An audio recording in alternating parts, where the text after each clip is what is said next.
Hace mucho tiempo, en la tierra de Egipto, comenzó una historia. Es una historia de dificultades, una historia de esperanza. Allí vivían los hijos de Israel. Habían llegado muchas generaciones antes, buscando escapar del hambre. Pero los tiempos habían cambiado. La bienvenida que alguna vez tuvieron se había ido. Un nuevo faraón, un nuevo rey, llegó al poder. Él no se acordaba de José, el israelita que había salvado a Egipto. Solo veía un grupo grande de extranjeros. Los veía crecer en número, día tras día, y el miedo empezó a entrar en su corazón, como algo frío y que preocupaba. Este faraón se preocupó. Pensó, ¿y si hay una guerra? ¿Y si esta gente, los israelitas, se unen a nuestros enemigos? Podrían luchar contra nosotros. Podrían escaparse del país. Este miedo lo llevó a tomar una decisión cruel. Decidió oprimir a los israelitas. Les haría la vida muy difícil con trabajos duros. Construyeron grandes ciudades para el faraón, Pitón y Ramsés. Trabajaban con cemento y ladrillos. Trabajaban duro en los campos bajo el fuerte sol de Egipto. Sufrían muchísimo. Era como un peso grande en sus corazones. Los capataces eran muy malos. Obligaban a la gente a trabajar más y más duro. Pero pasó algo increíble. Mientras más los maltrataban, más hijos tenían. Mientras más sufrían, más se extendían. Era como si una fuerza escondida corriera dentro de ellos. Esto solo aumentó el miedo del faraón. Sus intentos de controlarlos parecían salirle mal. Veía que eran más, y su preocupación crecía. Necesitaba un plan más fuerte, un plan más terrible para que no crecieran más. Entonces, el faraón dio una orden que daba escalofríos. Habló con las parteras hebreas, Sifra y Pua. Les dijo: cuando ayuden a las mujeres hebreas a tener sus bebés, mírenlos bien. Si es niño, deben matarlo. Si es niña, déjenla vivir. Pero estas parteras le tenían más miedo a Dios que al faraón. No hicieron lo que el rey de Egipto les ordenó. Dejaron vivir a los niños. Este acto de desobediencia callada, esta valentía frente al maltrato, fue una pequeña luz en un tiempo muy oscuro. Demostró que incluso en la tristeza más profunda, la bondad y la fe podían seguir adelante. La orden cruel del faraón puso una sombra oscura sobre cada familia hebrea. El nacimiento de un hijo se volvió un momento de terror, no solo de alegría. En este tiempo de miedo, un niño nació de un hombre y una mujer levitas. Era un bebé hermoso, un niño lindo. Su mamá lo vio y le dolió el corazón. No podía obedecer la orden del faraón. Durante 3 largos meses lo escondió, un secreto bien guardado. Cada llanto, cada sonido era un peligro, pero el amor de una madre es una fuerza poderosa, un escudo contra los peores peligros. A medida que el bebé crecía, esconderlo se volvió imposible. Sus llantos eran más fuertes, y era más difícil ocultarlo. Su mamá sabía que tenía que hacer algo más. Con el corazón triste, pensó en un plan. Una apuesta desesperada por la vida de su hijo. Tomó una canasta hecha de juncos de papiro. La cubrió con brea y alquitrán para que no le entrara agua. Con cuidado, con ternura, puso a su bebé niño dentro de esta pequeña arca. Luego, llevó la canasta al gran río Nilo. La puso entre los juncos en la orilla del río, una barquita chiquita con una esperanza enorme. La hermana mayor del bebé, Miriam, miraba desde lejos. Estaba parada, nerviosa, con los ojos fijos en la canasta. Necesitaba ver qué le pasaría a su hermanito. Era una escena de suspenso callado, una vida que pendía de un hilo. Entonces, ocurrió un momento que cambiaría la historia. La propia hija del faraón bajó al Nilo a bañarse. Vio la canasta entre los juncos. Le dio curiosidad y mandó a su sirvienta a traerla. Cuando la abrió, vio al bebé. Estaba llorando. Sintió compasión en su corazón. «Este es uno de los niños hebreos», dijo ella. Miriam, al ver su oportunidad, se acercó con valentía a la princesa. «¿Quiere que vaya a buscar a una mujer hebrea para que cuide al bebé por usted?», preguntó. La hija del faraón aceptó. Entonces, Miriam fue y llamó a la propia mamá del bebé. Imaginen ese momento. La mamá, que había dejado a su hijo en el río, ahora le pedían que lo cuidara, que lo amamantara, protegida por la princesa. La hija del faraón le dijo: «Lleva este bebé y cuídalo por mí, y yo te pagaré». Así que la mujer tomó a su hijo y lo cuidó. Estaba a salvo por ahora, protegido por la misma casa que quería destruirlo. El niño creció, alimentado por su propia madre, pero destinado a un mundo diferente. Cuando ya estaba más grandecito, su mamá lo llevó a la hija del faraón. Ella lo adoptó como su hijo. Le puso por nombre Moisés. Dijo, porque lo saqué del agua. Así, Moisés creció en el lujo del palacio egipcio. Fue criado como un príncipe de Egipto. Aprendió la sabiduría de los egipcios. Se volvió muy bueno para hablar y para hacer cosas. Tenía todos los privilegios, todas las comodidades que la realeza podía ofrecer. Pero por dentro, otra identidad estaba esperando. Aunque vivía como egipcio, Moisés sabía que era hebreo. Quizás su mamá se lo había dicho en esos primeros años. Quizás vio el sufrimiento de su gente y sintió una conexión. Un día, cuando Moisés ya era grande, fue a donde estaba su propia gente. Los vio en sus trabajos duros. Vio a un egipcio golpeando a un hebreo, uno de su propia gente. Algo se encendió dentro de él, un sentido de justicia, una rabia fuerte. Miró para un lado y para el otro. Al no ver a nadie, golpeó al egipcio y lo escondió en la arena.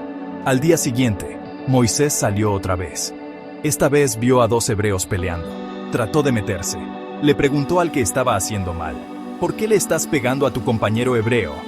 Pero el hombre respondió, ¿quién te puso de jefe y juez sobre nosotros? ¿Estás pensando en matarme como mataste al egipcio? Moisés se asustó.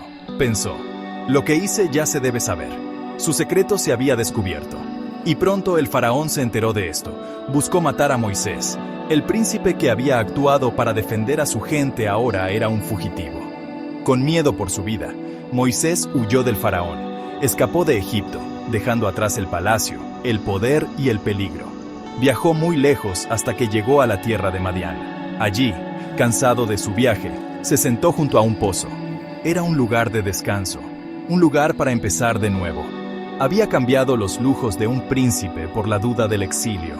Su vida había dado un giro fuerte e inesperado. En la calma solitaria del desierto, un nuevo capítulo estaba por comenzar, preparándolo para un destino que aún no podía imaginar. En Madián, Moisés encontró una nueva vida, lejos de los palacios de Egipto. Conoció a Reuel, también conocido como Jetró, el sacerdote de Madián. Moisés ayudó a las hijas de Jetró a darles agua a sus ovejas, protegiéndolas de otros pastores. Jetró recibió a Moisés en su casa. Le dio a su hija Séfora a Moisés para que se casara con ella. Tuvieron un hijo, Gersón. Moisés dijo, me he vuelto un extranjero en tierra extraña. Durante muchos años vivió como pastor, cuidando las ovejas de Jetró. El desierto se convirtió en su hogar. Su gran tamaño, su silencio, lo formaron. Aprendió a tener paciencia y a ser fuerte bajo el cielo abierto. Un día, Moisés estaba llevando sus ovejas al otro lado del desierto. Llegó a Horeb, la montaña de Dios. Allí, algo muy raro le llamó la atención. Vio un arbusto que estaba en llamas. Pero este no era un fuego normal. El arbusto estaba envuelto en llamas, pero no se quemaba. No se consumía. Moisés pensó, tengo que ir a ver esta cosa tan rara. ¿Por qué el arbusto no se quema? Se acercó, lleno de curiosidad y quizás un poco de nervios. Este era un momento fuera de lo común, una señal de que algo muy importante iba a pasar. Cuando Moisés se acercó, una voz lo llamó desde el arbusto. ¡Moisés! ¡Moisés!, dijo. Y Moisés respondió, «Aquí estoy». Entonces la voz dijo, «No te acerques más. Quítate las sandalias, porque el lugar donde estás parado es tierra santa». La voz se presentó, «Yo soy el Dios de tu padre, el Dios de Abraham, el Dios de Isaac y el Dios de Jacob». Al oír esto, Moisés se cubrió la cara. Tenía miedo de mirar a Dios. El pastor en el desierto estaba en tierra sagrada, en la presencia de Dios. Lo normal se había encontrado con lo extraordinario. Dios entonces habló del sufrimiento de su pueblo en Egipto. «He visto de verdad la tristeza de mi pueblo. Los he oído llorar por culpa de sus capataces. Me preocupa su sufrimiento». Y entonces se reveló la misión. «Así que ahora, ve. Te envío al faraón para sacar a mi pueblo, los israelitas, de Egipto». Moisés quedó sorprendido. Se sintió que no era capaz. «¿Quién soy yo para ir al faraón y sacar a los israelitas de Egipto?», preguntó. Pero Dios prometió estar con él. Este encuentro en el arbusto que ardía cambió a Moisés para siempre. Lo puso en un camino de regreso a Egipto, Un camino hacia la libertad. Sección 6. Las 10 plagas. Una nación bajo juicio. El enfrentamiento se hizo más grande. Como el faraón no quiso escuchar con palabras, Dios hablaría con hechos. Una serie de desastres, conocidas como las 10 plagas, comenzaron a golpear la tierra de Egipto. Cada plaga era un desafío directo al faraón y a los dioses de Egipto. Cada una era una muestra del poder del Dios de Israel. La primera plaga convirtió las aguas del río Nilo en sangre. El río, que era la vida de Egipto, se convirtió en fuente de muerte. Los peces murieron. El agua no se podía beber. Los egipcios tuvieron que cavar para encontrar agua fresca. Pero el corazón del faraón siguió terco. Sus magos hicieron lo mismo, pero más chiquito, y a él no le importó. Luego vinieron las ranas. Montones de ranas salieron del Nilo. Cubrieron la tierra. Estaban en las casas, en los cuartos, en los hornos. Era una plaga horrible. El faraón, presionado, llamó a Moisés y a Aarón. Prometió dejar ir al pueblo si ellos rezaban para que se fueran las ranas. Moisés rezó, y las ranas murieron. Pero cuando ya no había ranas, el faraón volvió a endurecer su corazón. No cumplió su promesa. Esto se repetiría. Luego vinieron los mosquitos, o piojos, insectos chiquitos que molestaban a la gente y a los animales. Después, llegaron nubes de moscas, pero solo sobre los egipcios. La tierra de Gosén, donde vivían los israelitas, no tuvo moscas. Esta diferencia fue importante. Las plagas se volvieron peores. Una enfermedad terrible atacó a los animales de Egipto. Caballos, burros, camellos, vacas, ovejas y cabras murieron. Pero los animales de los israelitas no sufrieron nada. Aún así, el faraón no cedía. Luego, salieron llagas, heridas feas, en los egipcios y sus animales. Los mismos magos se enfermaron y no podían estar delante de Moisés. Cada plaga le quitaba un poquito a la riqueza de Egipto, a su orgullo, a su seguridad. La tierra sufría bajo estos castigos de Dios. La gente de Egipto estaba sufriendo. Pero la terquedad de su rey parecía hacerse más fuerte. Por medio de Moisés, Dios le mandó un mensaje claro al faraón. Ya podría haber extendido mi mano y haberlos golpeado a ti y a tu pueblo con una plaga que los hubiera borrado de la tierra. Pero te he levantado para esto mismo, para poder mostrarte mi poder y para que mi nombre sea conocido en toda la tierra. Las plagas no eran solo castigos, eran anuncios. Eran una muestra de quién es Dios, un Dios que se preocupa por los que sufren, un Dios cuyo poder es el más grande. Pero lo peor estaba por venir. La terquedad del faraón llevaría a su nación a una oscuridad aún más profunda. Sección 7. Libertad a medianoche. La Pascua y el Éxodo. Las plagas seguían golpeando a Egipto sin parar. Una tormenta de granizo terrible, mezclada con fuego, cayó del cielo. Destruyó los cultivos, partió los árboles y mató a la gente y los animales que estaban afuera. Solo la tierra de Gosén, donde vivían los israelitas, se salvó de este ataque terrible. El faraón, en un momento que pareció de arrepentimiento, confesó su pecado y admitió que Dios era justo. Prometió dejar ir al pueblo. Pero tan pronto como dejó de granizar, su corazón se endureció otra vez. La resistencia seguía, llevando a Egipto más cerca de un final trágico. Luego, las langostas invadieron la tierra, una nube que se comía todo lo verde que el granizo había dejado.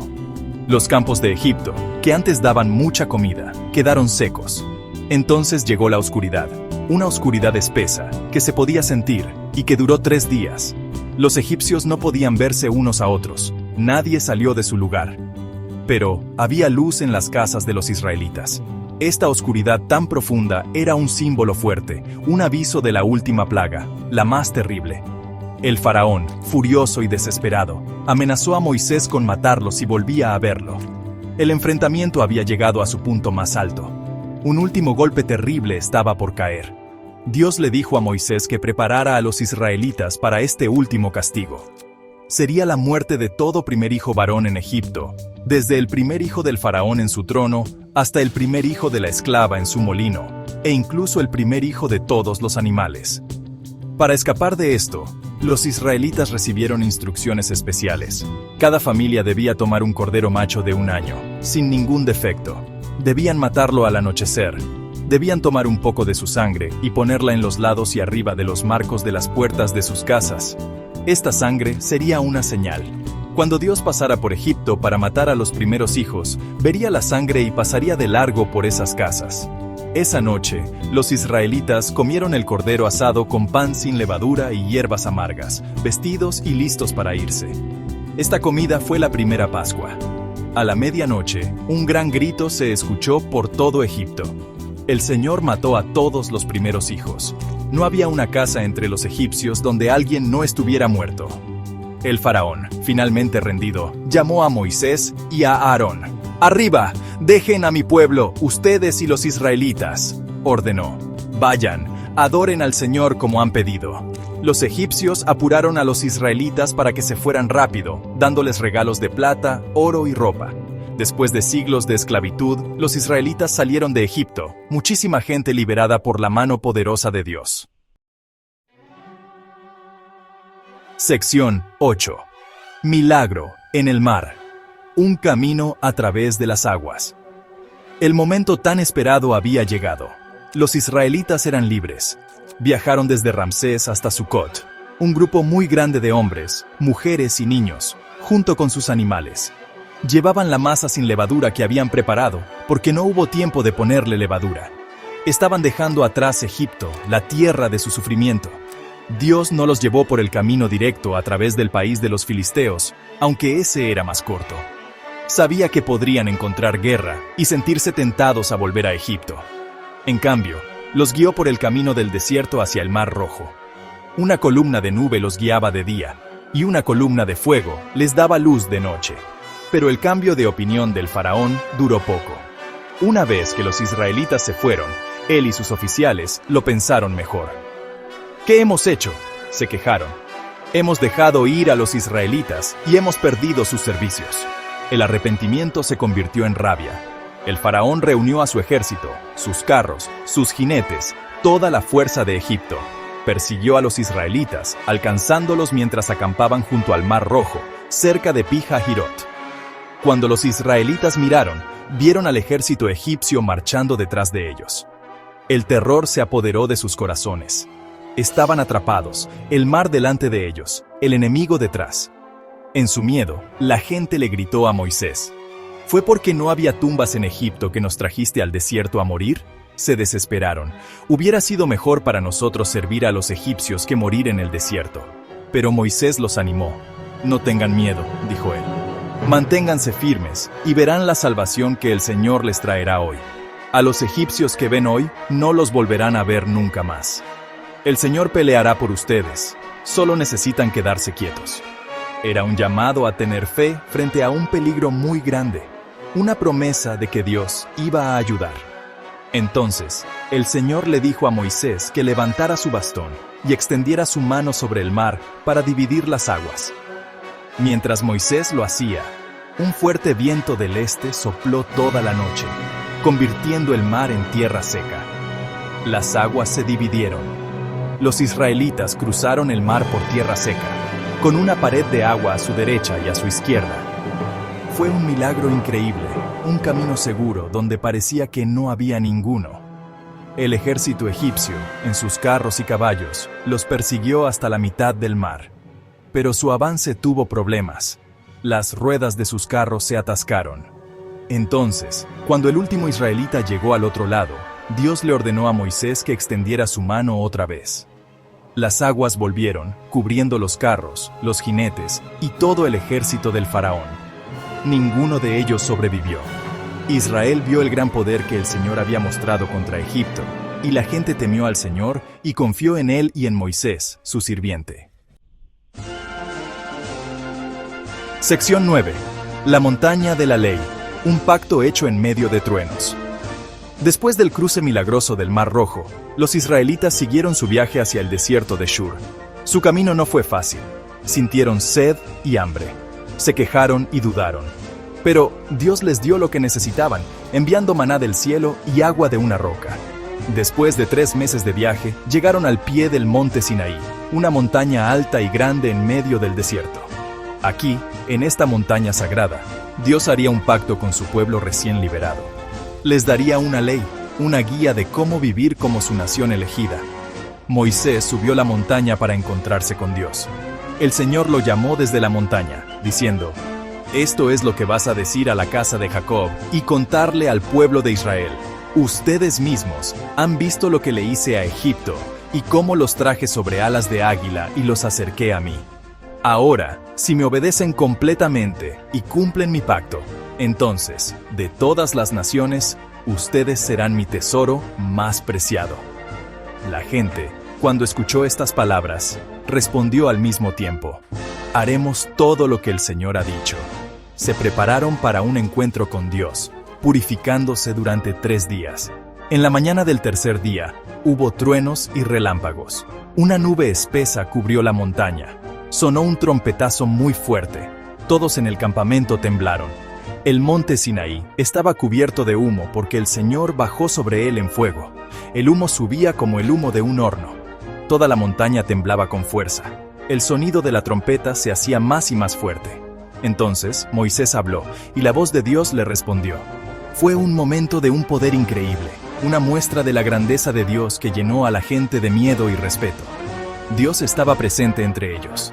En este ambiente tan impresionante, Dios entregó los 10 mandamientos.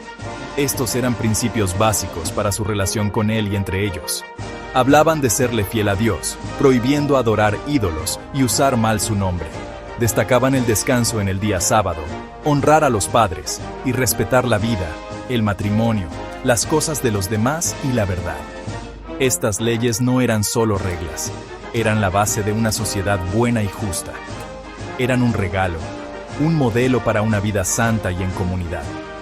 Las historias del Éxodo, desde el sufrimiento en Egipto hasta el pacto en el Sinaí, nos hablan de un Dios que actúa en la historia, que libera a los que sufren, y que desea una relación con las personas basada en la justicia y el amor. Estas historias han formado la fe y la cultura por miles de años, recordándonos el poder duradero de la esperanza, la libertad y la guía de Dios.